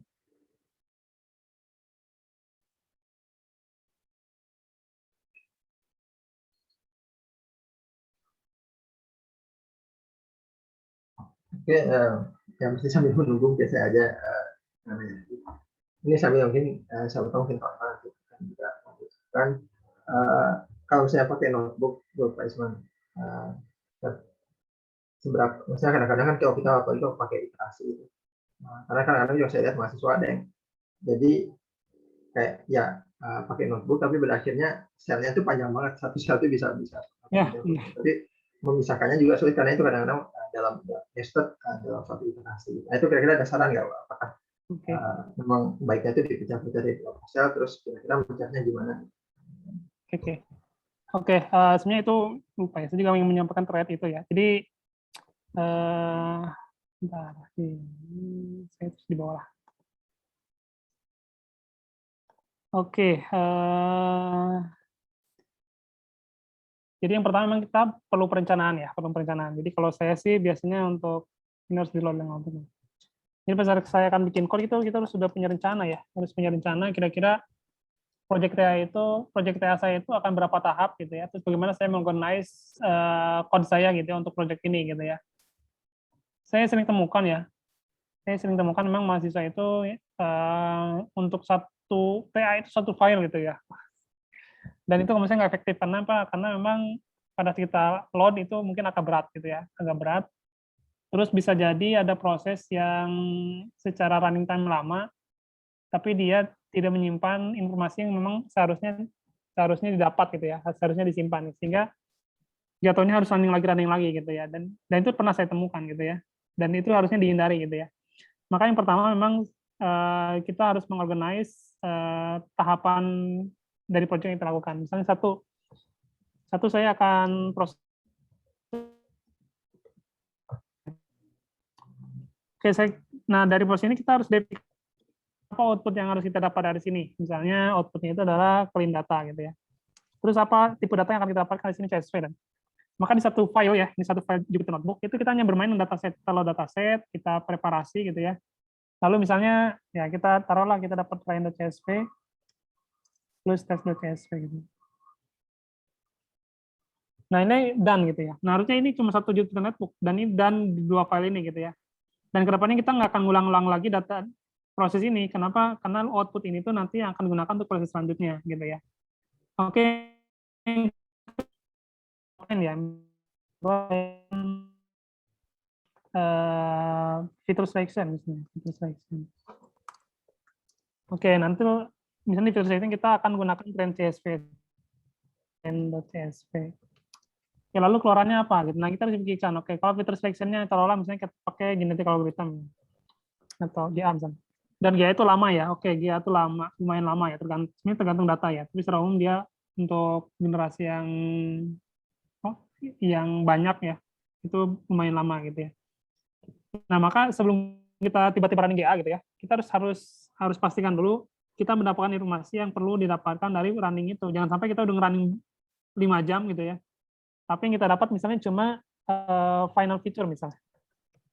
Final feature-nya saja gitu ya. Nah, ini kan kalau saya terlalu sayang gitu ya. Kenapa? Karena kita ingin tampilkan profil GA gimana gitu ya. Profil GA. Kita harus profil GA.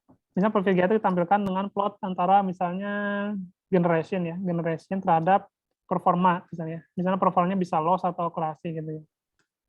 Nah, ini harus kita rencanakan dulu gitu ya. Kenapa? Karena nanti ini akan kita ambil datanya dari proses GA gitu. Oh, berarti kalau kita ingin dapat data ini gitu ya. Berarti tiap iterasi kita harus menyimpan loss akurasi gitu ya. Loss akurasi misalnya base atau average gitu ya. Oke, ini lalu apalagi final fitur jelas ya, final fitur. Berarti ini fitur akhirnya. Lalu apalagi gitu ya. Nah, setelah kita tentukan fix, kita akan lakukan ini. Lalu kita pastikan nih prosesnya itu akan menghasilkan data yang akan kita inginkan. Jadi misalnya, oke, saya akan buat misalnya data frame ya, data frame yang isinya misalnya base atau average accuracy atau loss per generation ya, per iteration atau per generation. Saya akan simpan sebagai data frame, lalu saya akan simpan sebagai CSV. Gitu ya. Lalu base fiturnya ya, base atau base fiturnya. Oke, base fiturnya saya akan simpan misalnya sebagai pickle misalnya. Pickle boleh gitu ya. Atau sebenarnya akurasi loss-nya misalnya kita juga sebagai pickle. Oke, berarti nanti dari proses ini kita harus dapat 2 file ini gitu ya, 2 file ini. Nah, pada saat kita move to next step gitu ya, kita udah nggak akan lagi main-main di fitur selection ini gitu ya. Kenapa? Karena ini udah clear dengan 2 hasil ini, CSV base atau average accuracy atau loss dan fitur terbaik gitu ya. Lalu kita masuk misalnya ke hyperparameter tuning. Oke, hyperparameter tuning. Nah, kita juga sama pikirkan, oke, ini apa yang kita lakukan, apa saja yang akan kita ingin dapatkan. Misalnya kita ingin dapatkan base parameter. Oke, base parameter kita bisa simpan sebagai misalnya pickle atau txt misalnya. Terus apa lagi? Oke, saya ingin dapat misalnya performa ya, misalnya akurasi of base parameter. Kita bisa simpan dia sebagai pickle juga. Oke, berarti ini ya dua. Misalnya karena di tuning kan pakai Revit ya. Oke, misalnya kita ingin simpan base model. Base model kita ingin simpan juga. Base model itu biasanya Revit ya. Refitting of model using the base parameter. Refitting of model on the client set. Pickle juga. Oke. Oke, jadi kita rencanakan dulu. Oke, berarti nanti setelah tuning kita dapat ini, kita simpan sebagai pickle. Oke. Nah, jadi pas kita running itu kita dapat 3 ini, gitu ya. Jadi kalau kita running hyperparameter tuning, taruhlah misalnya 7 jam, gitu ya. Ya nggak apa salah, kita dapat asal kita dapat 3 ini, gitu ya. Jangan sampai misalnya kita udah running 7 jam, terus lupa, oh ini lupa nih, ini nggak di print ya. Running lagi ini kan nggak efektif, gitu ya. Jadi perencanaannya penting ya, rencanain dulu gitu ya. Pas mau proses itu output-nya apa gitu ya. Dan ini di file yang terpisah kalau saya sarankan. Saya sering bilang sih, tapi tetap saya masih temukan satu file untuk satu project TA itu luar biasa ya. Jadi mulai dari proses di situ, terus feature selection di situ, tuning di situ, sampai validation di situ semua gitu ya. Padahal di proses itu ada beberapa proses yang melibatkan yang running time-nya lama, misalnya feature selection performance tuning gitu ya. Jadi saya sarankan pisahkan gitu ya. Lalu ngapain lagi ya? Kalau misalnya performance tuning bisa improve model, kita ambil ini ya. Berarti base modelnya kita dapat, tapi kita model validation ya.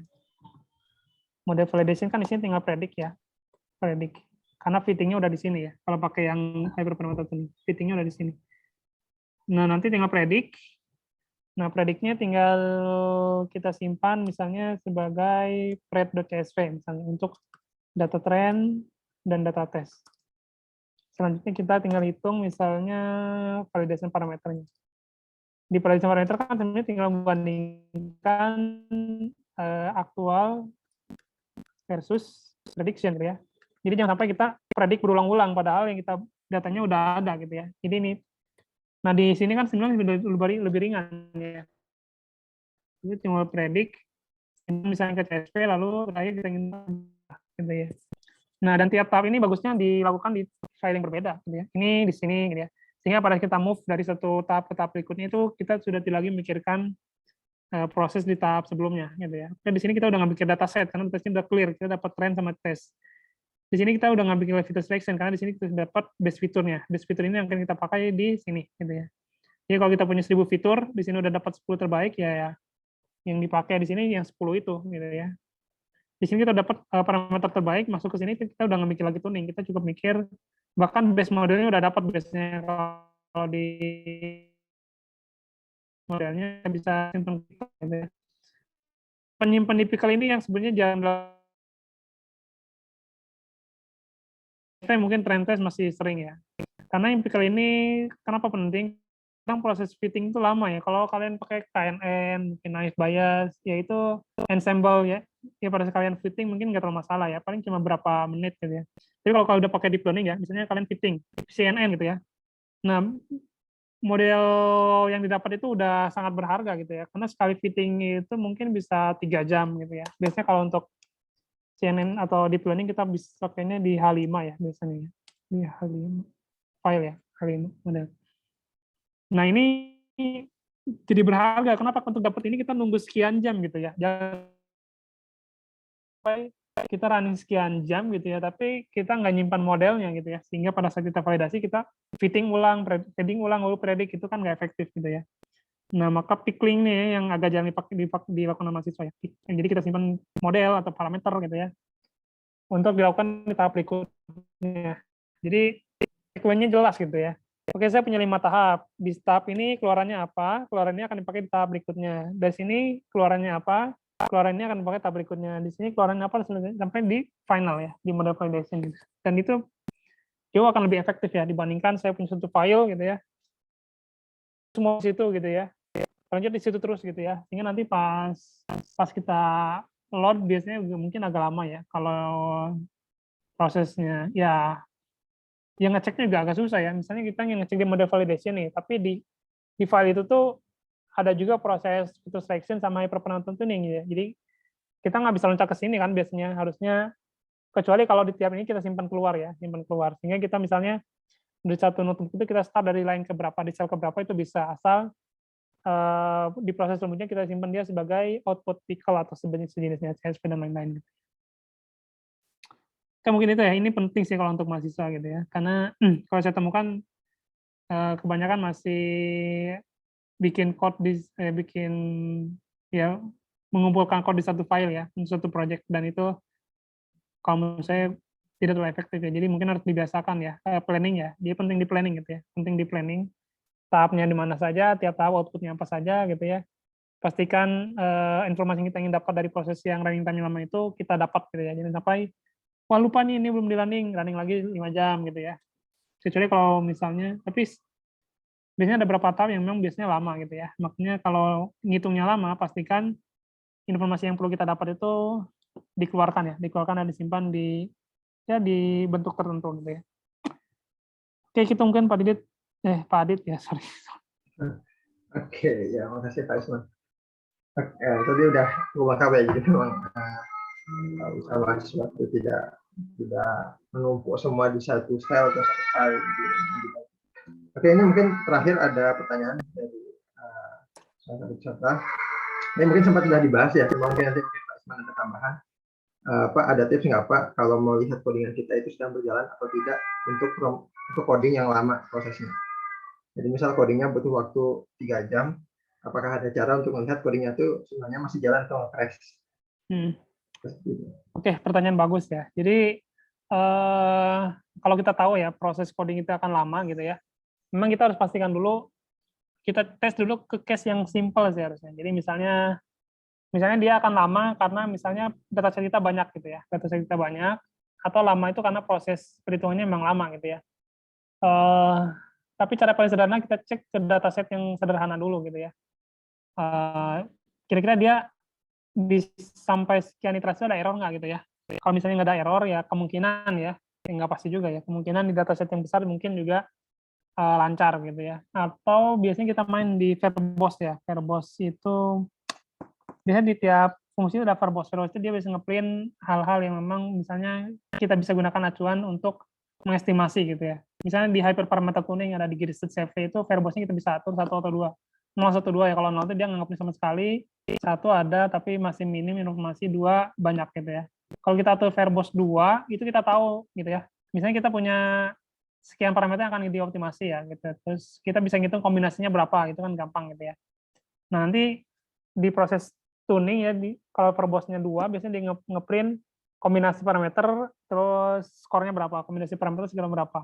Nah, kita akan bisa estimasi, oh ini untuk parameter yang pertama ini udah beres semua nih, masuk variasi parameter kedua gitu ya.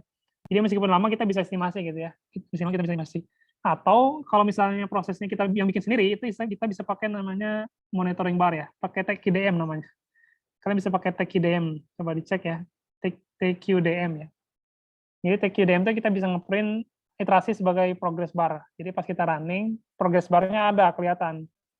Jadi kita tidak menunggu tanpa kejelasan lah. Biasanya kalau nunggu terus ngeprint ngerunning terus nggak ada keterangan apa-apa tapi nunggu lama itu biasanya kita agak ragu ini runningnya bener nggak sih gitu ya. Jadi biasakan kita print informasi gitu ya. Kalau misalnya pakai modul ya verbose-nya diatur lah 1 atau 2 biar kelihatan muncul gitu ya. Kalau kita sendiri yang bikin ya print aja misalnya keterangan masuk iterasi berapa atau pakai TGDM biar kelihatan barnya berapa gitu ya. Biar kita tahu progresnya sampai mana gitu ya. Itu kalau untuk proses. Kalau untuk preventif ya kita tes untuk dataset yang sedikit ya, kecil. Harapannya ya, asumsinya kalau misalnya dia sukses ya untuk dataset yang kecil, mungkin untuk implementasi dataset yang besar mungkin dia harusnya nggak ada masalah gitu ya. Itu untuk kalau untuk dataset ya, kalau untuk perhitungan sih sebetulnya bisa di tes step by step gitu ya.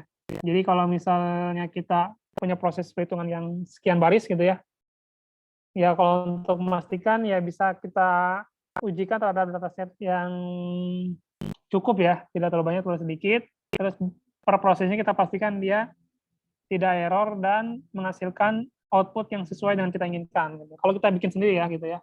Misalnya smooth handling ya, kan kita bisa prediksi harusnya temperaturnya jadi berapa gitu ya, solusinya kayak gimana gitu ya. Misalnya optimasi kan aneh juga ya, misalnya kalau kita optimasi terus akurasinya turun gitu ya. Padahal di code kita itu harusnya yang diambil selalu solusi terbaik. Itu kan bisa trace gitu ya. Kita bisa trace salahnya dari mana gitu ya.